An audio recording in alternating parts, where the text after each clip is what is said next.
Updates చూద్దాం। శ్రీరాముడి జన్మస్థలం అయోధ్యలో నవమి వేడుకలు అంగరంగ వైభవంగా సాగుతున్నాయి। భవ్యమైన ఆలయ నిర్మాణం తర్వాత అక్కడ జరుగుతున్న రెండో వేడుకలు ఇవి। ఇక ఈ సందర్భంగా అయోధ్యలో ప్రత్యేక ఏర్పాట్లు చేశారు। మార్చి 29 నుంచి వసంత నవరాత్రి వేడుకలు వైభవంగా సాగుతున్నాయి। ఈ సందర్భంగా రామకథను కూడా నిర్వహిస్తున్నారు। నవమి రోజున బాలరామయ్యకు మధ్యాహ్నం 12 గంటలకు అభిషేకం చేస్తారు। ఇక దీంతో పాటు సూర్య కిరణాలతో తిలకం దిద్దనున్నారు। సరిగ్గా మధ్యాహ్నం 12 గంటలకు సూర్య కిరణాలు బాలరాముడి నుదుటపై 4 నిమిషాల పాటు ప్రసరిస్తాయి। ఈ అద్భుతమైన దృశ్యాన్ని చూసేందుకు పెద్ద సంఖ్యలో భక్తులు అయోధ్యకు తరలి వస్తున్నారు।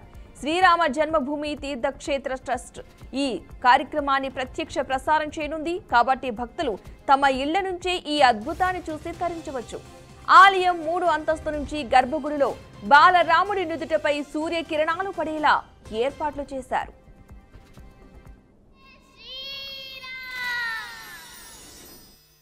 बोलो सियावर रामचंद्र की प्रणाम सिया राम किया विश्व कल्याण बोलो राम सिया राम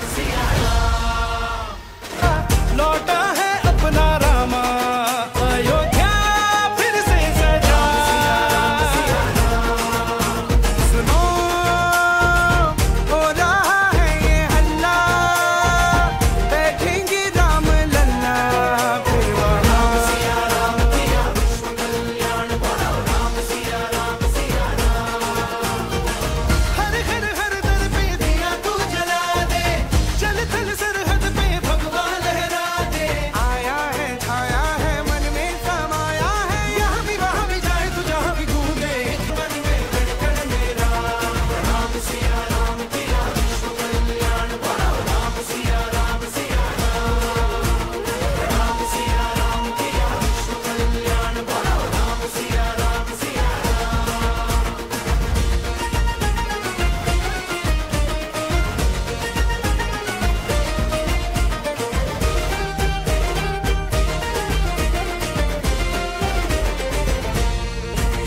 हर क्षण मेरा हर तन में हर मन में धड़कन मेरा राम सिया राम किया विश्व कल्याण बोलो राम सिया राम किया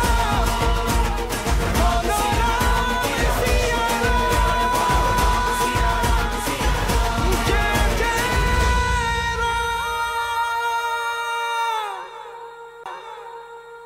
जय श्री राम। बोलो सियावर रामचंद्र की प्रणाम सिया राम किया विश्व कल्याण बोलो राम सिया राम लौटा है अपना रामा अयोध्या फिर से सजा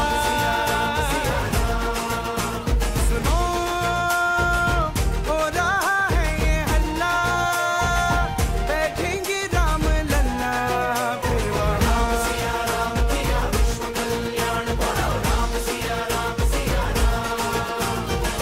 हर घर हर दर पे दिया तू जला दे चल थल सरहद पे भगवान लहरा दे आया है छाया है मन में समा శ్రీరాముడి జన్మస్థలం అయోధ్యలో నవమి వేడుకలు అంగరంగ వైభవంగా సాగుతున్నాయి। భవ్యమైన ఆలయ నిర్మాణం తర్వాత అక్కడ జరుగుతున్న రెండో వేడుకలు ఇవి। ఈ సందర్భంగా అయోధ్యలో ప్రత్యేక ఏర్పాట్లు చేశారు। మార్చి 29 నుంచి వసంత నవరాత్రి వేడుకలు వైభవంగా సాగుతున్నాయి। ఈ సందర్భంగా రామకథను కూడా నిర్వహిస్తున్నారు। నవమి రోజున బాలరామయ్యకు మధ్యాహ్నం 12 గంటలకు అభిషేకం చేస్తారు। దీంతో పాటు సూర్య కిరణాలతో తిలకం దిద్దనున్నారు। సరిగ్గా మధ్యాహ్నం 12 గంటలకు సూర్య కిరణాలు బాలరాముడి నుదుటపై 4 నిమిషాల పాటు ప్రసరిస్తాయి। ఈ అద్భుతమైన దృశ్యాన్ని చూసేందుకు పెద్ద సంఖ్యలో భక్తులు అయోధ్యకు తరలి వస్తున్నారు। శ్రీరామ జన్మభూమి తీర్థక్షేత్ర ట్రస్ట్ ఈ కార్యక్రమాన్ని ప్రత్యక్ష ప్రసారం చేయనుంది కాబట్టి భక్తులు తమ ఇళ్ల నుంచే ఈ అద్భుతాన్ని చూసి తరించవచ్చు। ఆలయం 3 అంతస్తు నుంచి గర్భగుడిలో బాలరాముడి నుదుటపై సూర్య కిరణాలు పడేలా ఏర్పాట్లు చేశారు। जय श्री राम। बोलो सियावर रामचंद्र की प्रणाम सिया राम किया विश्व कल्याण बोलो राम सिया राम लौटा है अपना रामा अयोध्या फिर से सजा सुनो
रामचंद्र की प्रणाम सिया राम किया विश्व कल्याण बोलो राम सिया। తెలంగాణ రాష్ట్ర ముఖ్యమంత్రి రేవంత్ రెడ్డి ఈ రోజు భద్రాద్రి శ్రీరాముని దర్శించుకోనున్నారు. భద్రాచలంలోని ప్రసిద్ధ శ్రీ సీతారామస్వామి దేవస్థానంలో జరగనున్న తిరుకల్యాణ మహోత్సవానికి ఆయన హాజరు కానున్నారు. ఏటా శ్రీరామనవమి సందర్భంగా జరిగే ఈ కళ్యాణోత్సవం రాష్ట్ర వ్యాప్తంగా భక్తులకు ఎంతో పవిత్రమైనదిగా భావించబడుతోంది. ఇక ఈ సందర్భంగా రాష్ట్ర ప్రభుత్వం తరపున స్వామివారికి ముఖ్యమంత్రి స్వయంగా పట్టు వస్త్రాలు, ముత్యాల తలంబ్రాలను సమర్పించనున్నారు. ఇది సాంప్రదాయంగా ప్రతి సంవత్సరం ప్రభుత్వం తరపున నిర్వహించబడే కార్యక్రమాల భాగంలో ఇది ఒకటి.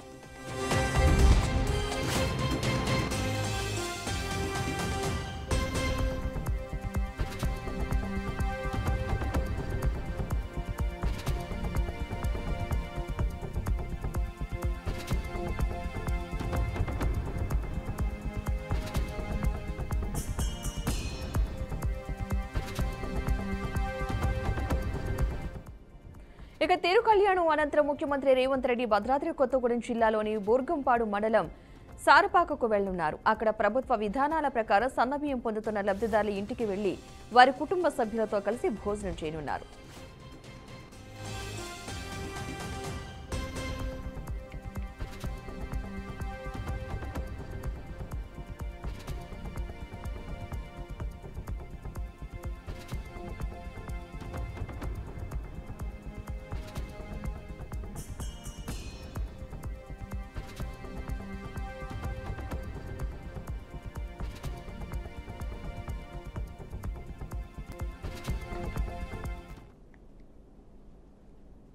సామాజిక న్యాయం సాధికారతపై కేంద్ర సామాజిక న్యాయ మంత్రి డాక్టర్ వీరేంద్ర కుమార్ అధ్యక్షతన ఈ నెల 7, 8 తేదీల్లో డెహ్రాడూన్లో జరగనున్న చింతన్ శిబిర్ కార్యక్రమం జరగనుంది. ఇక ఈ నేపథ్యంలో రాష్ట్ర రవాణా, బీసీ సంక్షేమ శాఖ మంత్రి పొన్నం ప్రభాకర్, మహిళా శిశు సంక్షేమ శాఖ మంత్రి సీతక్క హాజరు కానున్నారు.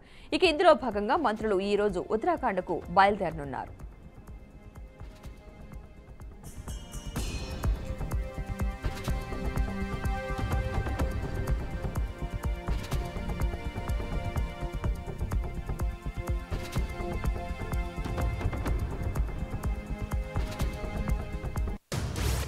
వెనుకబడిన తరగతుల సంక్షేమ శాఖ అమలు చేస్తున్న పథకాలు, అభివృద్ధి కార్యక్రమాలు, దేశానికి దిక్సూచిగా నిలిచిన కులగణన, బీసీలకు రాజకీయ, విద్యా, ఉద్యోగాల్లో 42% రిజర్వేషన్లు తదితర అంశాలపై పొన్నం ప్రభాకర్ ఈ సదస్సులో ప్రసంగిస్తారు. ఇక అదేవిధంగా రాష్ట్రంలో వయోవృద్ధులు, దివ్యాంగులు, ట్రాన్స్జెండర్ల సంక్షేమం, అభివృద్ధి కోసం చేస్తున్న కృషి, అమలవుతున్న పథకాలను మంత్రి సీతక్క ఈ సందర్భంగా వివరించనున్నారు.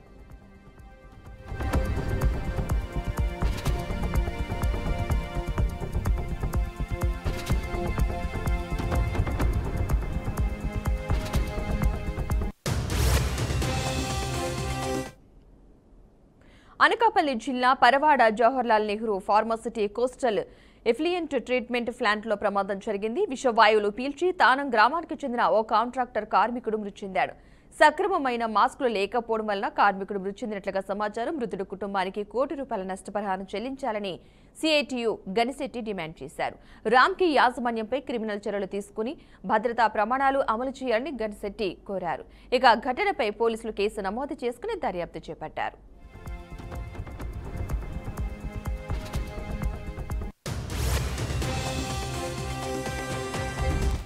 అప్పలనాయుడు అనేటువంటి కార్మికుడు సి షిఫ్ట్కి హాజరైన కార్మికుడు ఏదైతే ల్యాబ్ టెక్నీషియన్గా ఉన్నటువంటి సిప్పిపల్లి అప్పలనాయుడు ఏదైతే అక్కడ ఉన్నటువంటి మాన్యువల్ నుండి గాఢమైనటువంటి వాయువులకు సంబంధించినటువంటి ఏదైతే వ్యర్థ రసాయనాలు ఉన్నాయో ఆ శాంపుల్ సేకరించే సందర్భంలో ఈ కార్మికుడు అనేటువంటి చిప్పురుపల్లి అప్పలనాయుడు అక్కడికక్కడే కుప్పకూలి ఆ వాయువులు పీల్చిన తర్వాత చనిపోయడం అనేది జరిగింది. ఆ చనిపోయినటువంటి కార్మికుడిని విశాఖపట్నంలో కేజీహెచ్కి తరలించారు. మేము ఈ సందర్భంగా డిమాండ్ చేస్తా ఉన్నాం, సక్రమైనటువంటి మాస్కులు ఉంటుంటే ఈ రకమైనటువంటి ప్రమాదం జరుగుండేది కాదు. మరోవైపు కార్మిక కుటుంబానికి సక్రమైనటువంటి పద్ధతుల్లో నష్టపరిహారం చెల్లించడానికి చర్యలు చేపట్టాలి. ఎందుకంటే చంద్రబాబు నాయుడు గారు ఇప్పటికే ఎసెన్షియల్ లాంటి ఫార్మా పరిశ్రమల్లో ₹1 కోటి నష్టపరిహారం ఇప్పించారు. అదో నిర్ణయంగా చేశారు. కాబట్టి ఈ కుటుంబానికి కూడా ₹1 కోటి నష్టపరిహారం చెల్లించాలని, భద్రతా ప్రమాణాలు అమలు చేయాలనేటువంటి ఏదైతే సిఐటిపి యాజమాన్యం, రామ్కి యాజమాన్యం ఉందో విశాఖ ఫార్మాసిటీ లిమిటెడ్ యాజమాన్యంపై క్రిమినల్ చర్యలు తీసుకోవాలనేసి Pharmacity staff and workers union CITU డిమాండ్ చేస్తాం. పేర్చడం వలన ఒక కార్మికుడు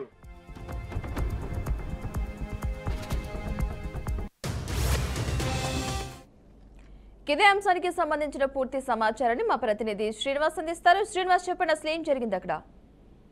పద్మ, విశాఖ జవహర్లాల్ ఫార్మా కంపెనీలో వరుస ప్రమాదాలు సంభవిస్తున్నప్పటికీ కూడా అటు యాజమాన్య నిర్లక్ష్యం కావచ్చు, అధికారుల నిర్లక్ష్యం కావచ్చు సుస్పష్టంగా కనిపిస్తుందని మనం భావించవచ్చు. దానిలో భాగంగానే వాళ్ళ నిర్లక్ష్యాల భాగంగానే ఈ రోజు ఒక వ్యక్తి మృతి చెందాల్సిన పరిస్థితి అయితే ఏర్పడింది. ప్రధానంగా చూసుకుంటే ఈ జవహర్లాల్ ఫార్మాలో ఉండే రామ్కి ఫార్మా, అంటే ఒకప్పుడు రామ్కి ఫార్మా, ఇప్పుడు విశాఖ ఫార్మా, దానిలో పూర్తిగా కూడా సి షిఫ్ట్ లో పనిచేస్తున్న చీపురుపల్లి అప్పలనాయుడు తానాముకు చెందిన వ్యక్తి శాంపిల్ కలెక్షన్ చేస్తూ ఉండగా ఆ విషవాయువులు, అత్యధిక విషవాయువులు లీక్ అయి అది పేల్చడం వల్ల ఆయనకు ప్రమాదం జరిగి సంభవించిన మృతి చెందిన పరిస్థితి అయితే ఇక్కడ సంభవించింది.